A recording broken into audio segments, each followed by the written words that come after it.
बच्चे को ठीक कपड़े दिलाने, क्योंकि मार्केट के बच्चों में देख के वो बच्चा अपने आप को कमतर फील नहीं करे।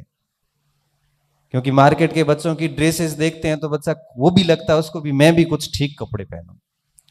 जब वो इतने सेक्रीफाइस करके आपके लिए 2,000 रुपए भेज रहे हैं, हम यहाँ पार्टी कर रहे हैं, शर्म नहीं आती क्या? कर क्या रहे हैं हम? मुझे, मैं हकीकत बता रहा हूं, क्योंकि एक तो मेहनत की बदौलत बहुत जल्दी नौकरी लग गया। बाकी जब भी थोड़ा सा भी बेरोजगारी का दौर रहा और घर से जब भी पैसे आए, मस्तिष्क में प्रश्न हमेशा आता था कि इसकी इसकी वैल्यू हम कभी चुका ही नहीं पाएंगे। बस इसकी वैल्यू यही है कि जो उन्होंने उम्मीद की है हम उस अनुसार पढ़े। आप सोचो कि मैं अहमदाबाद के अंदर हॉस्पिटल में एडमिट, राजस्थान अस्पताल के अंदर, मेरे वही कोलाइटिस की प्रॉब्लम, और मैं सोता सोता यहाँ से मेरे को कहा था कि भाई एडमिट करेंगे, तो मैं साथ में 4-5 किताबें ले गया। और वहां जाके जब अस्पताल में एडमिट किया तो एक हाथ में ये लगी हुई नली और मैं पढ़ा पढ़ा ही आराम से किताबें देख रहा हूँ। मैंने कहा क्यों? क्योंकि बीमारी तो जाएगी नहीं, ये तो बात है, इसको तो स्वीकार करना ही पड़ेगा। पढ़ाई छोड़ दी तो ये करियर भी खत्म, क्योंकि यही एक ऑप्शन है कि जिसकी बदौलत हम अपने आप को वापस स्थापित कर सकते हैं, बाकी कोई ऑप्शन ही नहीं है। तो परिस्थिति हम, क्योंकि देखो हम रोज ऐसे कई जगह देखो, छोटी सी समस्या आती है तो बच्चे मैसेज करते हैं मुझे, सर मेरे ये दिक्कत है। वो जीते जी तो आएगी, जाएंगे ना उसके बाद अग्नि का एहसास भी नहीं होता। अगर आप जिंदा हैं ना तो दिक्कतें आएगी, किसी के फैमिली इश्यूज होंगे, किसी के आर्थिक इश्यूज होंगे, किसी के शारीरिक होंगे, हर प्रकार के इश्यूज आते हैं। लेकिन मैं ये मानता हूं कि अंदर अंदर धुन होती है ना एक, अगर वो धुन है तो मुझे लगता है कि वो समस्या आपको बहुत अधिक रोक नहीं सकती। और वो जुनून, वो पागलपन चाहिए होता है पढ़ाई में। मुझे ठीक से याद है कि मैं आरबीआई छोड़ के और घर आया वापस, मुझे सेकंड ग्रेड की वैकेंसी आई, मेरा शरीर सपोर्ट नहीं कर रहा था, बिल्कुल भी नहीं कर रहा था। स्थिति ये थी कि मुझे 20-20 बार डेली दिन में टॉयलेट जाना होता था, कहीं बाहर नहीं जा सकता, सो नहीं सकता, ठीक से चल नहीं सकता। मैंने कहा इससे अच्छा है तो शिक्षक बन जाता हूँ, घर पे नौकरी कर लूंगा। तो ये इन स्थितियों से जब मैं घर आता हूँ वापस, तो मैं कुछ बड़ी महत्वपूर्ण बात कर रहा था, मैं शायद चूक गया वहां से,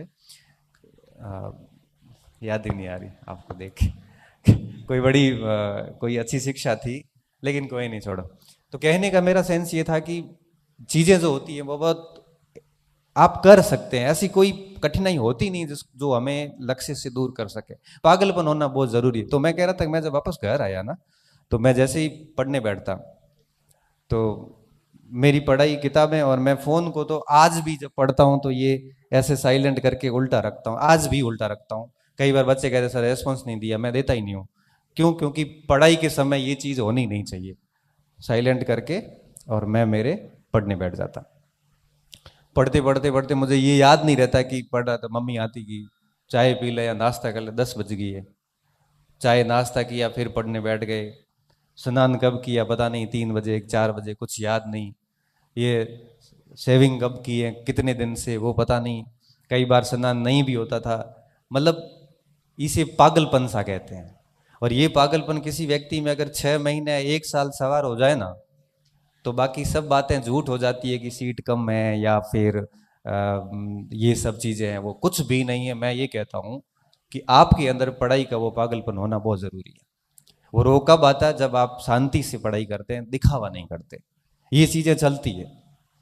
एक बात मैं हमेशा नोटिस करता हूं कि हम पढ़ाई करते हैं, 2 दिन करते हैं, 4 दिन करते हैं, उसके बाद वापस पढ़ाई छोड़ देते हैं। नियमितता बिल्कुल नहीं रह पाती। और फिर कहते सर मेरा पढ़ाई में मन नहीं लग रहा है।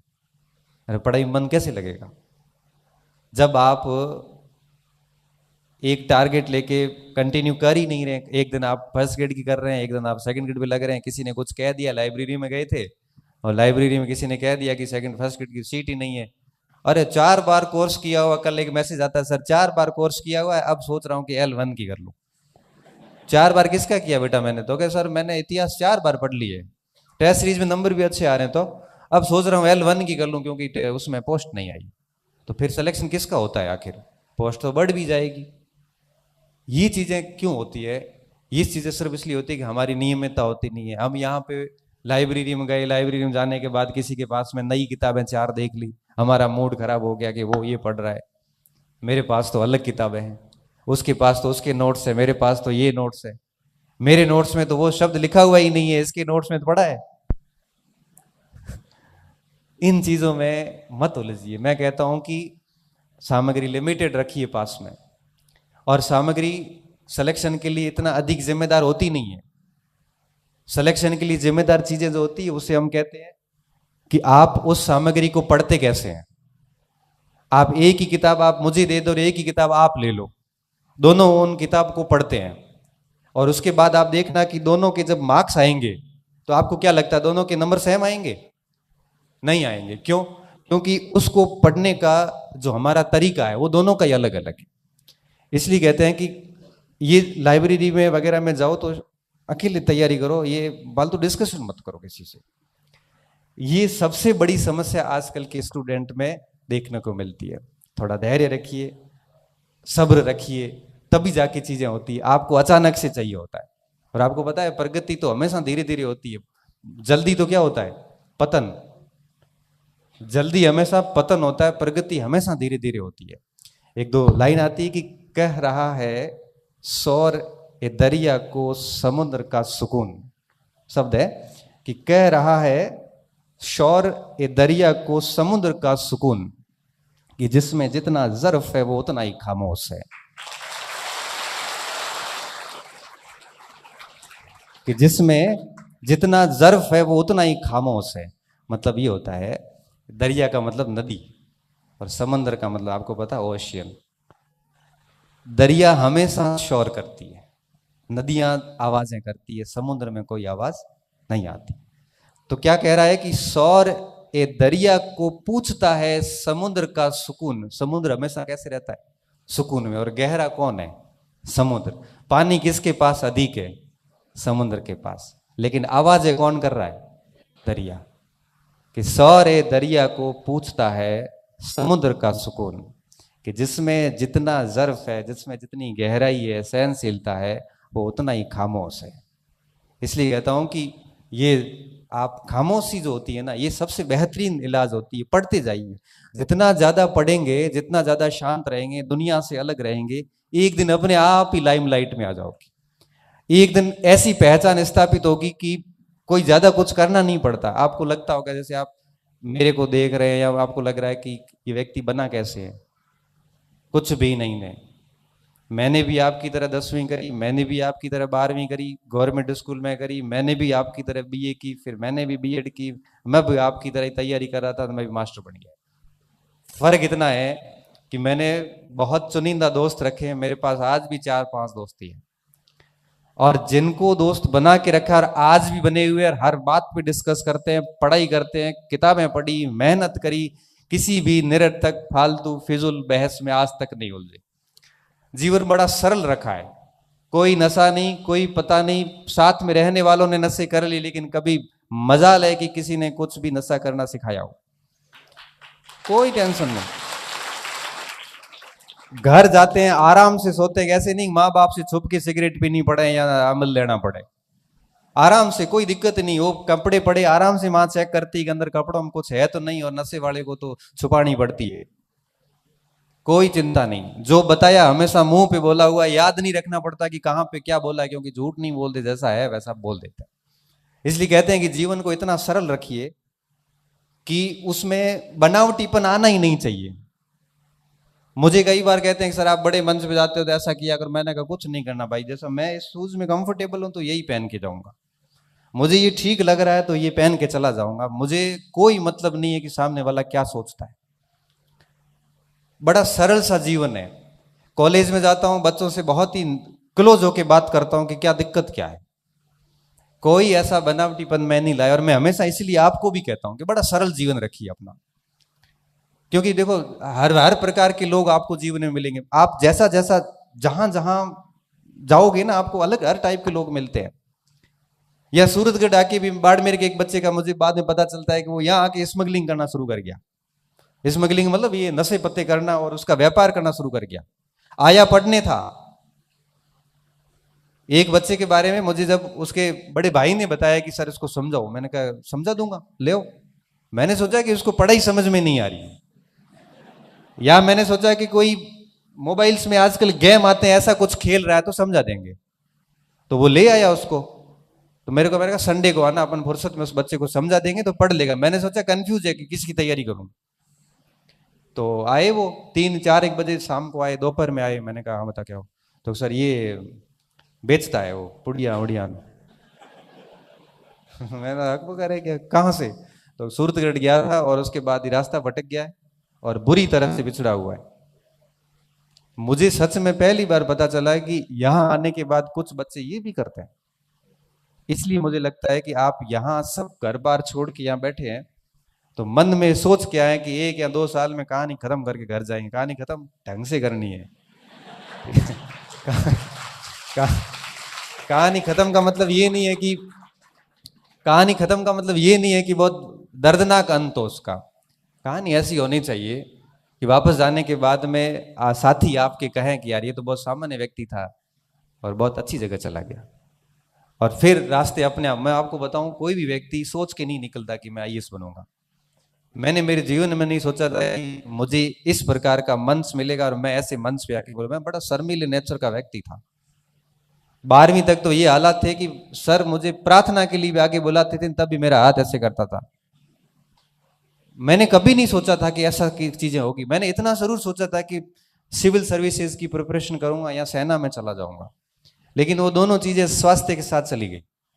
मस्तिष्क में नहीं था कि इस हायर एजुकेशन में आएंगे और आप बच्चे मुझे सुनेंगे। सब डेस्टिनी ने तय कर रखा है आप कहां जाने वाले। बस बात यह है कि सब्र के साथ में तैयारी होते रहना बहुत जरूरी है। बस मेहनत करते जाओ। आप कहां पहुंचने वाले हो ये आपको नहीं पता। 4 पंक्तियां आती है, सुरेंद्र जी बोलते हैं तो मैं भी थोड़ी बोल लेता हूं कि ख्वाब जहां पलते हैं, ख्वाब तो आप समझते हो कि ख्वाब जहां पलते हैं मेरे, खबर वहां तक रखता हूं। ख्वाब जहां तक पलते हैं मेरे, खबर वहां तक रखता हूं। जमीन पर पांव है मेरे और नजर आसमान तक रखता हूं। जमीन पर पांव, क्योंकि डाउन टू अर्थ होना व्यक्ति को बहुत ज्यादा जरूरी है। और नजर आसमान पर रखता हूं और मंजिल से भी वादा कर रखा है मैंने मिलने का। मंजिल से भी वादा कर रखा है मैंने मिलने का। और अब देखना यह होगा कि सब्र कहां तक रखता हूं, कि सब्र कहां तक रखता हूं, क्योंकि ये बहुत जरूरी होता है। 2 महीने में कई बार आपको रिजल्ट चाहिए होता है। मैं कई बार, मेरे पास मैसेज आते सर आपका कोर्स लिया है और 6 महीने में हो जाएगा क्या? 6 महीने में बेटा वैलिडिटी पूरी होगी और तो कुछ नहीं होगा। 6 महीने में कोर्स नहीं होता। क्यों? क्योंकि आप किताब से पढ़ो, चाहे आप कोर्स से पढ़ो, चाहे आप गाइड से पढ़ो, एक विषय अपना समय लेता है। आपको उसको दिमाग में डालने, वापस 4 से 5 बार रिवीजन करने में वक्त लगेगा। अगर 1-1.5 साल के लिए सब्र रख सको तो तैयारी करो। और आपको लगता है कि नहीं हमें 5 और 6 महीने में ही नौकरी चाहिए, तो बेटा वो पॉसिबल नहीं है। क्योंकि कोई भी विषय हो, चाहे पॉलिटिकल साइंस हो, चाहे हिस्ट्री हो, चाहे हिंदी हो, चाहे इंग्लिश हो, विषय अपना प्रॉपर समय मांगता है। और जब मैं कहता हूं कि आप बाड़मेर छोड़ के या जालोर छोड़ के या जोधपुर छोड़ के या नागौर छोड़ के यहां सूरतगढ़ आते हैं, तो आपको तो वहां से केसरिया करके आना चाहिए। केसरिया समझते हो? केसरिया का मतलब क्या होता है कि अब आर या पार। फिर ये घंटे काउंट नहीं होते 14 हुए कि 15 हुए। मैं पूछते हो ना, मुझे बड़ा ऐसे दया सी आती है, क्रोध भी आता है। कहते सर कितने घंटे पढ़ूं? तो मैं कहूंगा कि 3 घंटे पढ़ना है तो 3 घंटे पढ़ेगा। घंटे काउंट क्यों करने पड़ रहे हैं? जब वहां से घर से निकल ही गए हो तो ठीक से निकलो ना भाई। अब पता है कि जैसे खानवा के युद्ध में महाराणा सांगा निकले हैं और हसन खान मेवाती अगर निकला है तो ये सोच के निकला है कि हम जिंदा वापस आके भोजन करेंगे घर आके। वो ये सोच के निकले हैं कि यहां तो बाबर रहेगा या हम रहेंगे, बात खत्म। और फिर युद्ध भी उस स्तर का होता है, और युद्ध उस स्तर का होता है, फिर परिणाम भी उस स्तर के आते हैं। और 400-500 साल बाद में भी हम याद करते हैं। इसलिए कहते हैं कि जब घर से निकल ही गए हैं तो मुझे लगता है कि ना घंटे काउंट करने चाहिए, न पोस्ट काउंट करनी चाहिए, न कंपटीशन कितना मार्केट का ये देखना चाहिए। हमें सिर्फ ये देखना है कि आप कितने रेडी है। मैं आपको 5 प्रश्न पूछ लूं और क्या आप मुझे उत्तर देने में सक्षम है? कई बार मैं बच्चों से बात करता हूं, तैयारी है पूरी? हाँ तैयारी पूरी है। प्रश्न पूछूं तो प्रश्न नहीं पूछना, क्यों? तो तैयारी कैसी पूरी है? कॉन्फिडेंस तो ये होना चाहिए ना कि तैयारी पूरी है, पूछ सकते हो, आप कहीं से भी पूछ सकते हो। मैं इंटरव्यू देने गया कॉलेज लेक्चर है प्रोफेसर का, तो उन्होंने जाते ही पूछा कि कौन सा भाग तैयार करके आए हो। यद्यपि मैंने राजस्थान इतिहास और विश्व इतिहास नहीं पढ़ा था क्योंकि इतना टाइम मिला नहीं, इंडियन हिस्ट्री पढ़ के गया था। मैं सर सारा ही तैयार है। कॉन्फिडेंस तो रखो, सारा ही तैयार है। नहीं आएगा तो मना कर देंगे, अपराध थोड़ी है, तैयार तो है, तो परीक्षा पास हुई है। कहाँ से पूछे? मैं जैसा भी आपको ठीक लगे। तो आधुनिक सी पूछ लें, हाँ सर वही पढ़ा हुआ था, मन में सोचा वही पढ़ा हुआ है। शुरू कर दिया, चलता रहा, चीजें चलती रही, बड़े आराम से चलती रही। तो ये कॉन्फिडेंस का बाधा जब आपने सच में पढ़ाई की है। कोई कहता है सर रात को पढ़ूं कि सुबह पढ़ूं उठ के? वही पढ़ाई करनी, कभी भी करना। कभी कभार रात को कर लो, कभी सुबह उठ के पढ़ लो। लेकिन बात यह है कि हम पढ़ रहे कि नहीं पढ़ रहे। यहां पे आके पंचायती कर रहे हैं क्या? यहां पे आके पुस्तक भंडार पे, लाइब्रेरी के अंदर, या 4 रूम लिए और बीच में बैठ के आराम से अगर आप पंच बने हुए हैं तो आप मान के चलना कि आप अपनी असफलता की कहानी उस जगह बैठे बैठे लिख रहे हैं। ये कंपटीशन है, बड़ा निर्दयी है। ये नहीं देखता कि आप किस गरीब परिवार से आते हैं या अमीर से आते हैं।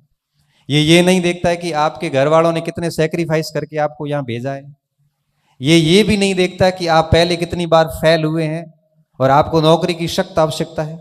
ये भी नहीं देखता कि आपके ऊपर पीछे पूरा परिवार इंतजार में बैठा है कि ये नौकरी लगे तो इन 2 बच्चियों को आगे भेजूं। ये भी नहीं देखता कि आपके हालात अच्छे नहीं है, आपको नौकरी की सख्त आवश्यकता है। ये सिर्फ ये देखता है कि ओएमआर सीट में आपने घोड़े कैसे भरे। वो सीधी कंप्यूटर में ओएमआर सीट स्कैन होती है, सीधे नंबर आते हैं, किसी 120 में से 18 आते हैं, किसी 120 में से 112 आते हैं। और ये तय इस बात पे होता है कि आपने कितनी गहराई से, कितनी तन्मयता से किताबों को घोट घोट के याद किया है। हालत खराब हो जाती है किताब की साइज बड़ी हो जाती है। 120 पेज की किताब, 120 पेज का रजिस्टर ऐसे लगता है जैसे 500 पेज की किताब हो। 5-5, 6-6 कलर की स्याही घसी भी होती है उस नोट्स पे या उस किताब के ऊपर। तब परीक्षा हॉल में जाते याद आता है कि ये बात पृष्ठ के किस भाग में लिखी हुई है। सीधा याद आता है कि दाएं तरफ ऊपर की तरफ मेरे लिखा हुआ है। ये स्थितियां आती हैं तब एक्यूरेसी आती, तब आप कहते हो हमारी एक्यूरेसी नहीं आती, गलत ज्यादा हुए सर। गलत होंगे ही कि मार आता आता है गलत हो गया। आते आते कैसे गलत हो गए? या तो आ नहीं रहा था या गलत हो गया है, सीधी सी बात है। देखो आता आता किसी का गलत नहीं होता। ये एक सदी का सबसे बड़ा झूठ है। ये सबसे बड़ा झूठ है जो हम लोग अपनी असफलता को जस्टिफाई करने के लिए हर जगह बोलते हैं। आता आता किसी को गलत नहीं होता, पहली चीज। दूसरी बात, जब हम बाहर निकल के कहते हैं ना कि आधे नंबर में फेल हो गयो या 1 नंबर ही ला रहे हो, भाई साहब आपने परीक्षा हॉल में पूरी ताकत लगा ली थी, 1 नंबर आया नहीं। आप 1 नंबर से नहीं हुए हैं। आप ये एक्सेप्ट कीजिए कि परीक्षा हॉल में आपने सारे हार्मोन एक्टिव कर लिए थे, आपने पूरी ताकत लगा ली थी, पूरी चेष्टा की थी। अगर किसी प्रश्न की अगर छोटी अंगुली भी पकड़ में आई थी तब भी उसको आपने गिराने की कोशिश की थी, लेकिन उत्तर निकला नहीं निकला, 1 नंबर आया नहीं। आपने पूरी मेहनत कर ली उसके बावजूद भी। और मैं ये कहता हूं कि जब आप घंटों घंटों पढ़ के, घंटों घंटों मेहनत करने के बाद में जब आप सिलेक्शन लेते हैं ना, तब वो 1 नंबर ही हासिल करते हैं। वो 1 नंबर के लिए बहुत मेहनत करनी पड़ती है, तब जाके वो 1 नंबर आता है। और हम हंसते हंसते गलत करके आ जाते हैं। इसलिए कहते हैं कि जब जितना आप ढंग से मेहनत करेंगे, जितनी आप बार बार रिवीजन करेंगे, एक भाग के लिए भाई 1 ही किताब रखो ना, ये 20 किताबें रखने की क्या जरूरत है। 1 किताब तो कम से कम ठीक से याद करो। अपने घर पे लाइब्रेरी बना देते हैं और उस लाइब्रेरी में फिर कंफ्यूज होते हैं कि अब पढ़े क्या और छोड़े क्या इसमें। इसलिए इस बात का व्यक्तिगत रूप से मैं आपको कह रहा हूं, आप सब आए हैं तो कह रहा हूं कि हमेशा इस चीज का ध्यान रखें कि जब भी किसी परीक्षा की तैयारी करें तो बड़ी शांति से करें। किसी को मत कहो कि मैं किसकी तैयारी कर रहा हूं, सिर्फ 2-4 लोगों को पता होना चाहिए। रिजल्ट आएगा तब दुनिया अपने आप देख लेगी। दूसरी बात, हर भाग के लिए एक एक मैटर रखे, चाहे नोट्स रखो, चाहे किताब रखो, जो भी रखो आप। किसी को पूछो मत मुझे क्या पढ़ना है, क्योंकि हर व्यक्ति अलग अलग राय देगा, और उस राय में आप कंफ्यूज ऐसे होंगे कि आप लास्ट में डिसीजन नहीं ले पाएंगे कि मुझे किस किस मटेरियल को देखना है। हर भाग की एक ही किताब लेके और फिर गायब हो जाओ, फिर मत देखो कि क्या चीजें हो रही है दुनिया में। फिर आप इतना काम करिए कि अपने उस सिलेबस को बार बार पढ़िए, उसको जितना आप रिवीजन कर सकते हो करिए, इस फोन को जितना साइलेंट करके रख सकते हो रखिए, आप जितनी ज्यादा मेहनत कर सकते हो करिए। इससे पता है दो फायदे हैं, एक तो रिजल्ट मिलेगा, दूसरा व्यक्ति अच्छे हो जाएंगे। व्यक्ति अच्छा होने का क्या मतलब है, जब आप अपने आप को इतना पढ़ाई में डाल देंगे ना, तो ना तो आपको गलत आदत